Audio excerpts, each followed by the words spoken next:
My fellow Americans, today I'm here to inform the American people that investing in Bitcoin and other crypto assets is a game of speculation. It's a statistical escapade of attempting to identify patterns, trends, and tendencies. Once you develop an edge, you use these patterns to your advantage and make life-changing gains. My question is there a pattern or a correlation between Bitcoin and who gets chosen to sit in the Oval Office? Time to lock up the ballot box and shuffle through the house of cards. Let's get it. Welcome to BitBoy Crypto. My name is Ben, and my mission is to empower you to find financial freedom through crypto assets. If that sounds good, hit that subscribe button and don't forget to hit that notification bell because YouTube hides our videos. In this video, we will discuss how presidential elections and midterm elections affect the price of Bitcoin. The most successful traders are the ones who can identify recurring patterns, capitalize on the likelihood of history repeating itself. Some traders take the analytical approach and rely solely on TA and reading charts. On the other hand, there are a number of traders who find more unconventional patterns and don't take charts that much into consideration. For instance, some traders will trade based off of the phases of the moon, or only trade during October, or even something as arbitrary as buying every Friday and selling every Monday. The key to this type of belief system is trying to find a pattern that plays out more times than it does not, regardless of the news, 2-hour charts, or Bollinger Bands. What you would be astounded to learn here is that sometimes they're right. That doesn't make them the best traders in the world, but a pattern is a pattern.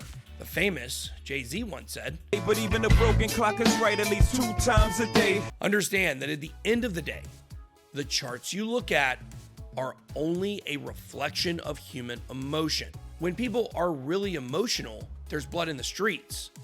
That's when veteran traders make the biggest plays.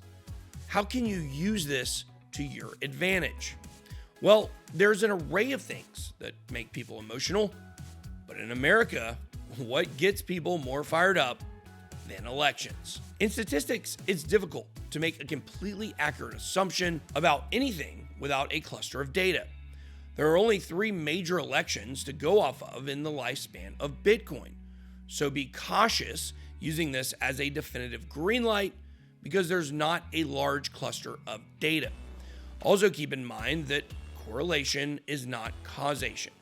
Just because something happens 2 or 3 times doesn't mean that it's going to be guaranteed to happen the next time. Yes, there is an array of data between elections and the stock markets. And yes, to an extent, Bitcoin does correlate with the traditional markets. But other times, Bitcoin completely decouples from the traditional markets. Like, did the traditional markets increase over 15,000% in the past 7 years? No, they didn't. So for the sake of this video, let's just stick to Bitcoin. So what numbers do we have to work with?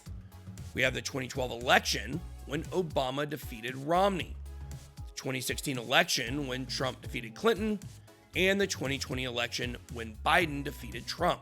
And of course, the midterms for the first 2 tenures. Bitcoin was created in 2009 and was trading for 9 cents by July of 2010. Don't you wish you could buy some Bitcoin for 9 cents now? Emotional damage. Investopedia reported that the first real-world purchase using Bitcoin took place on May 22nd, 2010. As the story goes, a man named Laszlo Hanyecz purchased 2 medium Papa John's pizzas for 10,000 Bitcoin. Today, that's valued over $407 million. It's over $25 million a slice. Guy must really love pepperoni. Bitcoin hit $1 for the first time in February of 2011. Once it was available on Mt. Gox, it surged to $15 by July. Then in typical Bitcoin fashion, it corrected heavily and ended the year just over $3. Right away, this asset was feared for its unpredictable volatility. It also didn't help that Bitcoin had a negative stigma attached to it for a while because of its association with the Silk Road. Regardless, now we're on to the first election year for Bitcoin in 2012. Obama was running for re-election against Mitt Romney. After Bitcoin's massive 2011 correction, it mostly traded sideways for around $5 for the first half of 2012. From June to October, Bitcoin surged from $5.27 to $12.40. In anticipation for the election, Bitcoin dropped to $10.57, and once Obama won, it went back up for the rest of the year. Now, this is very important. Keep in mind that Bitcoin had its first halving in 2012 as well, and went from $12 to $1,150 within a year, increasing nearly 9,500%. The halving cycle started off in sync with the elections, but they will eventually fall out of sync because they're off by a few months. So for 2012, it's hard to tell which of these factors were really responsible for Bitcoin going up. But the key takeaway from this election was when it went down in October. Markets don't react well to times of uncertainty. That's something you should always keep in mind. Once the election was over, Bitcoin continued its upward trajectory, and in 2013 was the first year of parabolic bullishness, and 2014 was a soul-crushing bear market. The midterms in 2014 didn't really play much of a role at all. Bitcoin only went up in 3 out of 12 months in 2014, and the lowest price increase of those 3 green months was during the midterms. It only went up $53 from November to December. The overall takeaway from the 2012 election was this: hesitation before election and bullish continuation afterwards with a minimal price increase from the midterms. In 2016, Donald Trump set out to make America great again. Before you get into the comments, remember, there's no red or blue party here, only gains. My goal is to educate and inform the Bit Squad so you guys can have green candle parties. The start of 2016 was very bullish, increasing from the February low of $371 to its July peak of $676. The second halving occurred in July, and instead of an immediate pump, Bitcoin unexpectedly fell to $571 in September. This time, there was no pre-election hesitation, and Bitcoin continued to rise through the election. The market cap of Bitcoin grew $3.55 billion from November to December. In 2016, proving that once again, the aftermath of the election was bullish. The following year, 2017, was a massive year for Bitcoin.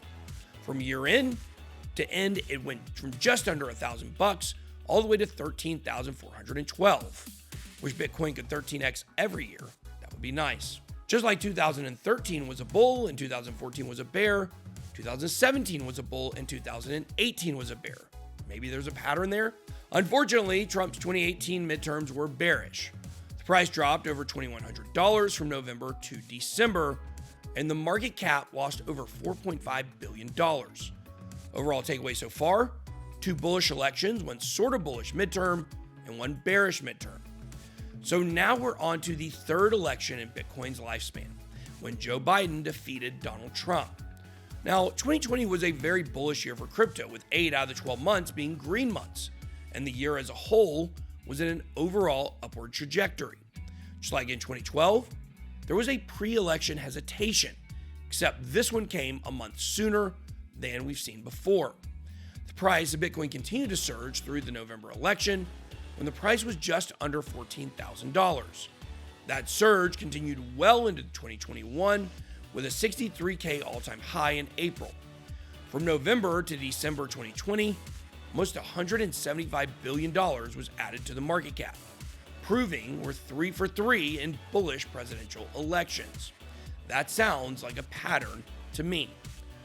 So this leads us to today.